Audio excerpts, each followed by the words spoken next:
सुप्रभात मेरे प्यारे विद्यार्थियों, आप सभी का हिंदी विषय में स्वागत है।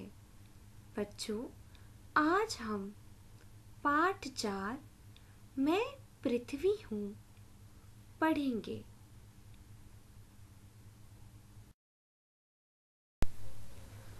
पाठ परिचय।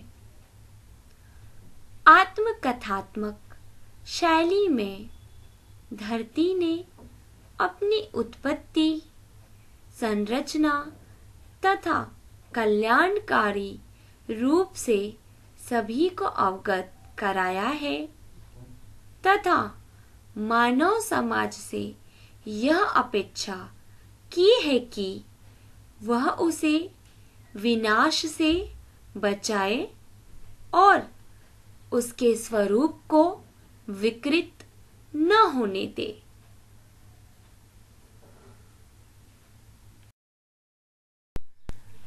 आओ पढ़ें।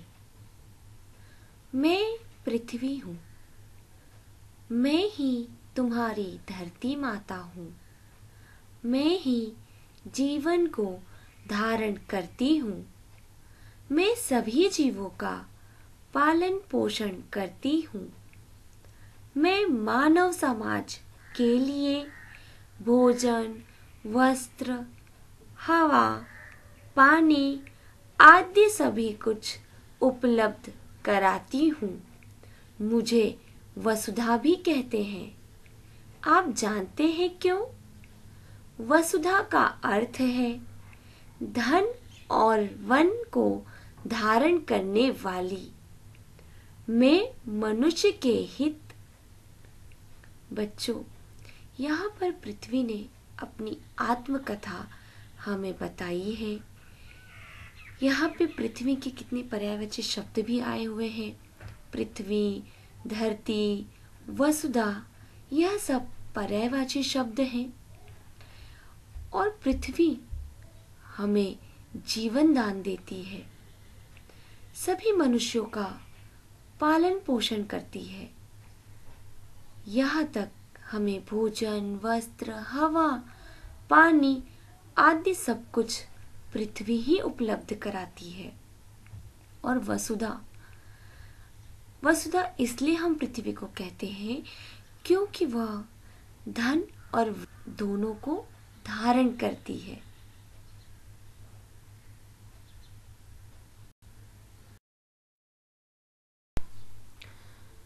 के लिए फसलें उगाती हूँ, उन्हें अनेक प्रकार की जड़ी बूटियां देती हूँ।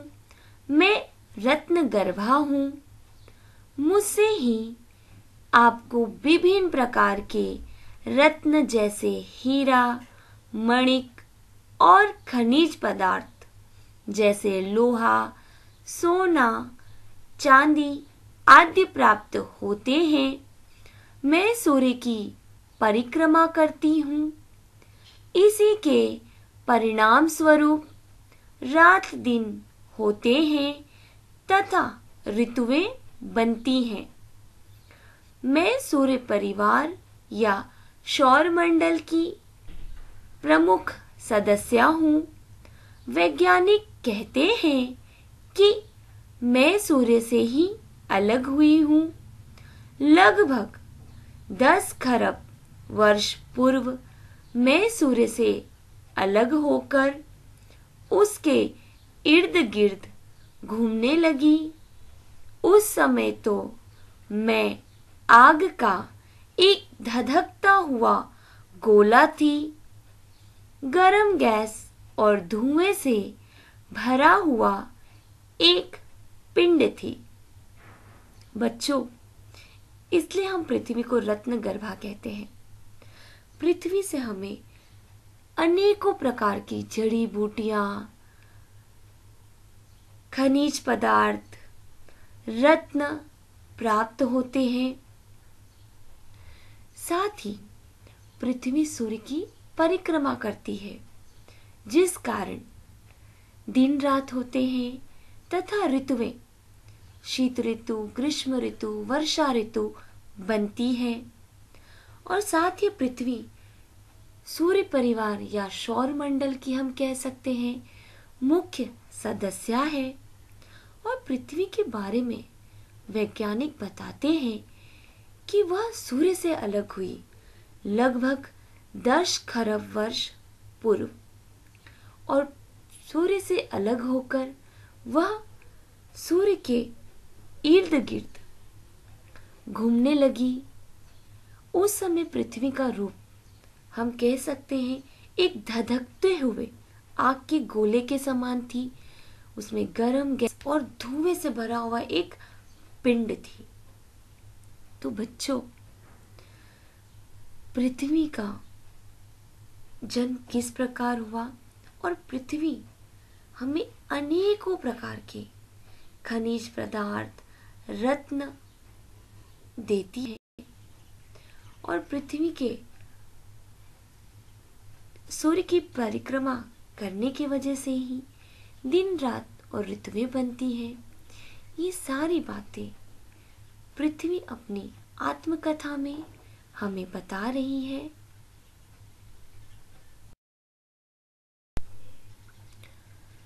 उसी समय मेरा एक भाग टूटकर चंद्रमा बन गया। वह मेरी परिक्रमा करता रहता है जैसे मैं सूर्य की परिक्रमा करती हूँ। इसीलिए तो आप चंद्रमा को चंदा मामा कहते हैं और सूर्य को सूरज दादा। और साथ ही बच्चों, पृथ्वी से एक और भाग टूटकर अलग हुआ जो कि चंद्रमा बन गया। जैसे पृथ्वी सूर्य की परिक्रमा करती है, उसी प्रकार चंद्रमा पृथ्वी की परिक्रमा करता है। इसी कारण हम चंद्रमा को चंदा मामा कहते हैं और सूर्य को सूरज दादा।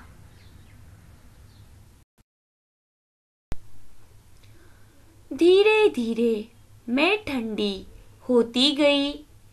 फिर यहाँ तेज वर्षा होने लगी।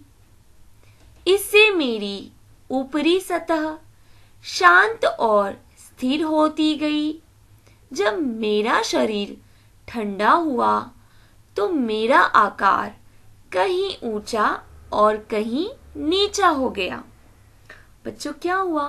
पृथ्वी तो सर्वप्रथम एक आग का गोला थी, लेकिन जैसे जैसे वह ठंडी होती गई और वर्षा के कारण उसका शरीर ठंडा हुआ तो कहीं उसका आकार ऊंचा और कहीं नीचा हो गया। निचली जगहों में पानी भर गया। इस प्रकार महासागर और महाद्वीपों की रचना हुई। ऊंची चोटियां पर्वत श्रृंखला बन गई और कुछ ऊंची जगहों पर पेड़ पौधे उग गए।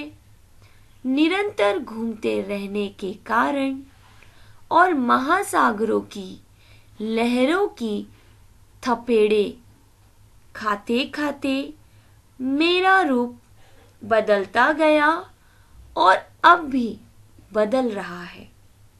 तो बच्चों, इस प्रकार पृथ्वी पर महासागर और महाद्वीपों की रचना हुई और आज भी पृथ्वी का जो रूप है महासागरों की लहरों के थपेड़े खाने की वजह से बदल रहा है।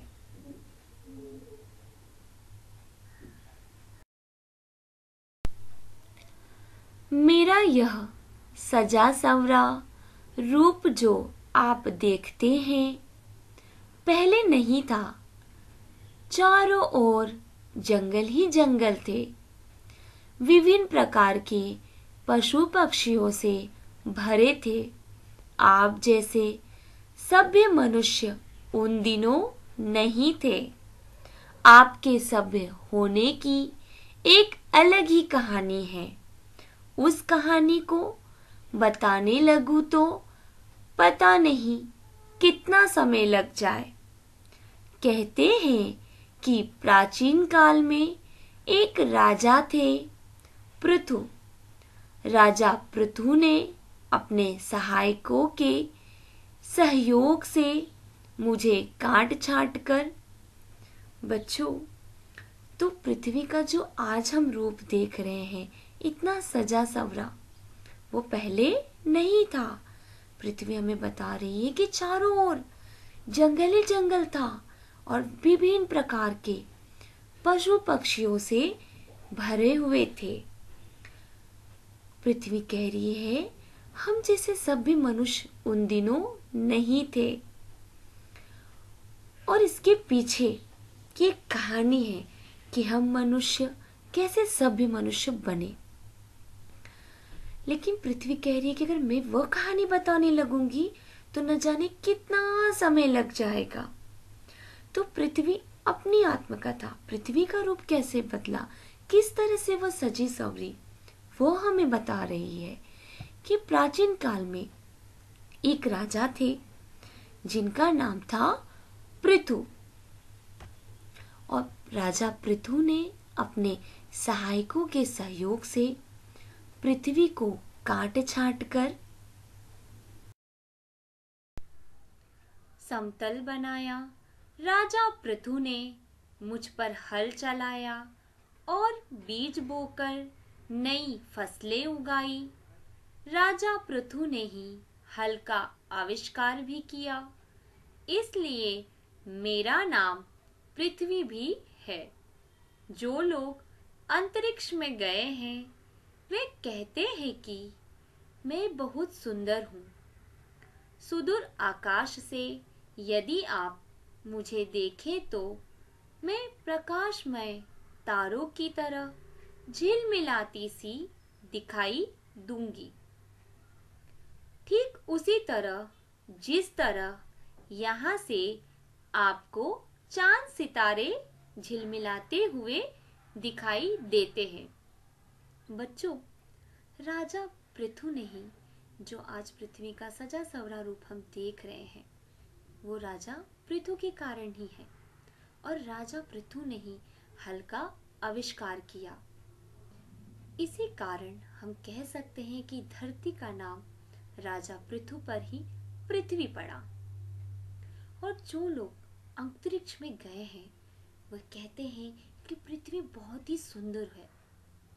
यहाँ तक कि दूर आकाश से यदि आप पृथ्वी को देखें तो वह प्रकाशमय तारों की तरह झिलमिलाती सी दिखाई देती है। ठीक उसी तरह बच्चों, जिस तरह हम यहाँ से चांद सितारों को देखते हैं वो हमें झिलमिलाती दिखाई देते हैं, ठीक उसी प्रकार अंतरिक्ष से हमें पृथ्वी दिखाई देती है।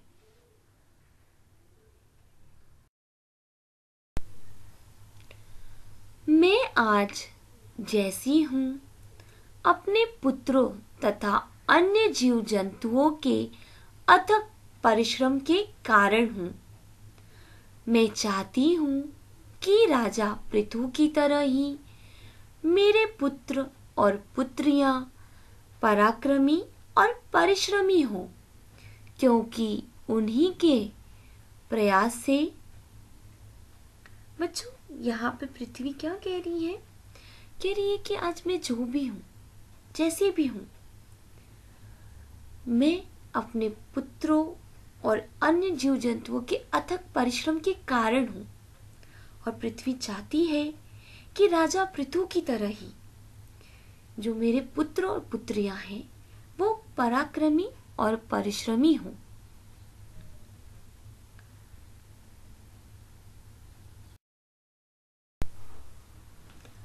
मैं अपनी शक्तियों को सबके हित के लिए प्रयोग में ला सकती हूँ।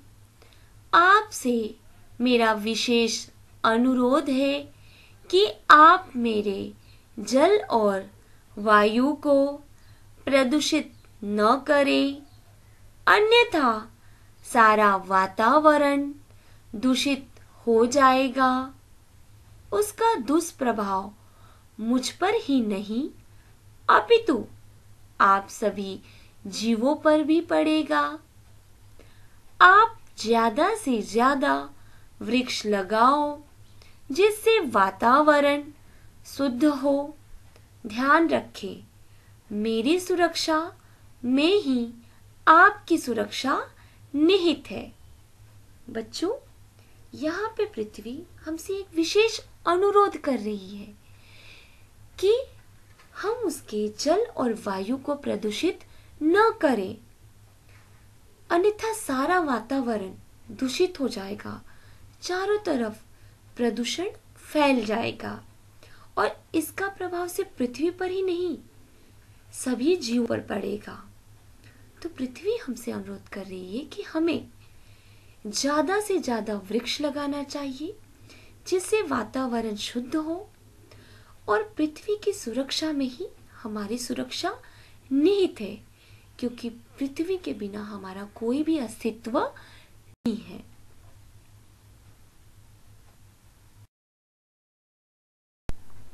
शब्दार्थ लेखन। बच्चों, हिंदी नोटबुक में आप सभी लोग यह शब्दार्थ लिखेंगे। पहला शब्द है हित। हित का अर्थ होता है भलाई। दूसरा शब्द है फसलें अर्थात अनाज। तीसरा शब्द है रत्न गर्भा अर्थात जिसके अंदर कीमती पत्थर हो। चौथा शब्द है विभिन्न अर्थात तरह तरह के। पांचवा शब्द है खनिज पदार्थ अर्थात भूमि से मिलने वाली वस्तुएं। छठा शब्द है परिक्रमा अर्थात चारों तरफ घूमना।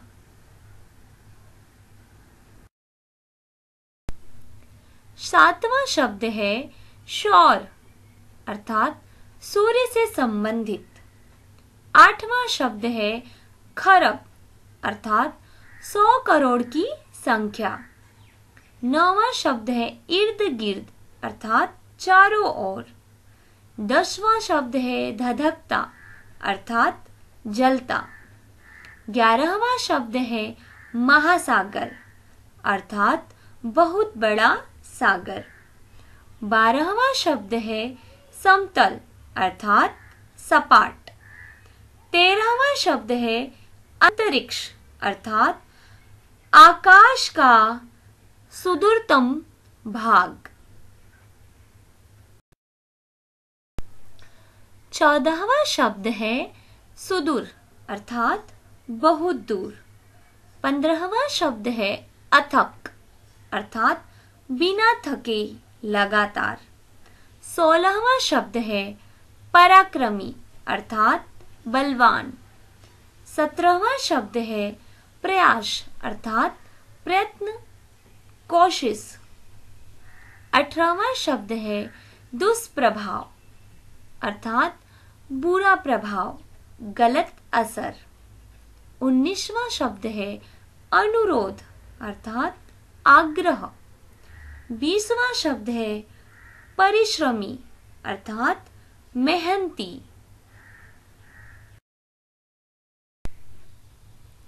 नैतिक और जीवन।